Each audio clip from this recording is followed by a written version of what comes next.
Morning, all. All right, so just the two games in the National Hockey League today. So the preview and the news video go together. Starting at 1 p.m. Eastern, so 10 a.m. Pacific, which is in roughly a half an hour's time. I would have done the preview last night, but there's only two games. So I was like, it's just two games.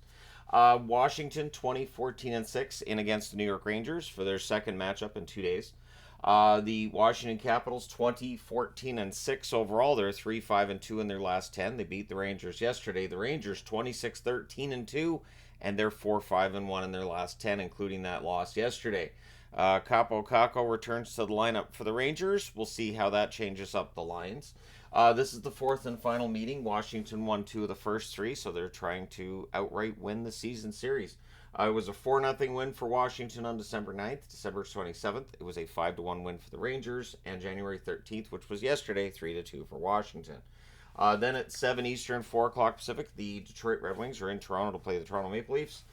The Red Wings 21-16-5 is their overall record. For the Toronto Maple Leafs, their overall record 21-11-8. Over their last 10, Detroit 6-3-1, Toronto's 5-3-2.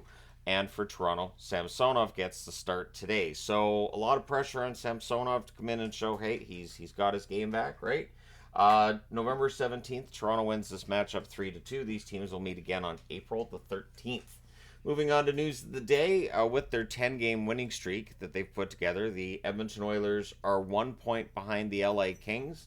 They are 6 points back of the Vegas Golden Knights in the overall standings. And yeah, it's a pretty exciting time to be an Oilers fan, I would think, because they have won 10 games in a row for the first time in their existence. For the Seattle Kraken, their winning streak has reached 9, so they're almost at 10. Of course, the winning streaks of the Winnipeg Jets and the Florida Panthers came to an end last night, but long winning streaks will tend to do that. They do have an ending. The new All-Star jerseys are out. They're released, and for me, it's a no, and that's rare. I usually I have all of the jerseys, but those ones I looked at and I was like, no, I'm gonna go ahead and take a pass on that. And I understand they might be for the younger crowd. The younger crowd might really like them, but I just think they're not good. But that's me personally. But let me know your thoughts in the comment section below. If you've seen the new All Star jerseys, what you think of them. Were they drawn with crayon? Questions that occur to me as I look at them. I understand it might just be I'm old. I'm not the targeted audience for that. Anyways. So the fan vote is out when it comes to the All-Star game, and Vancouver and Toronto are going to be very well represented. Brock Besser, Thatcher Demko, JT Miller, and Elias Pettersson all going to the All-Star game for the Vancouver Canucks. There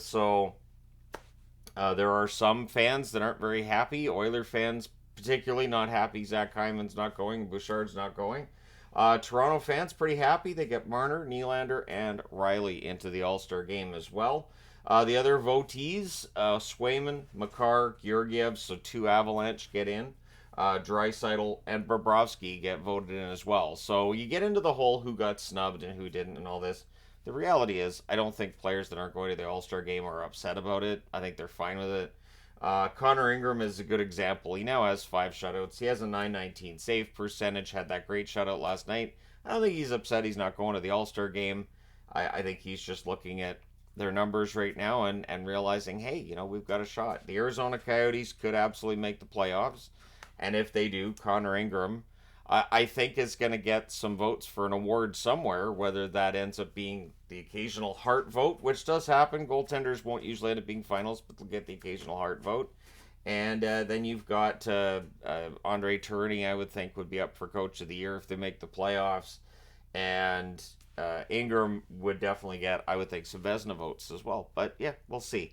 Again, people get far more upset about this than the players do, and it's something we forget as soon as the All-Star game's done. So it's fun to see Canucks in there for a change, and I do think that they all belong there, but I totally understand why fans are upset about who didn't go.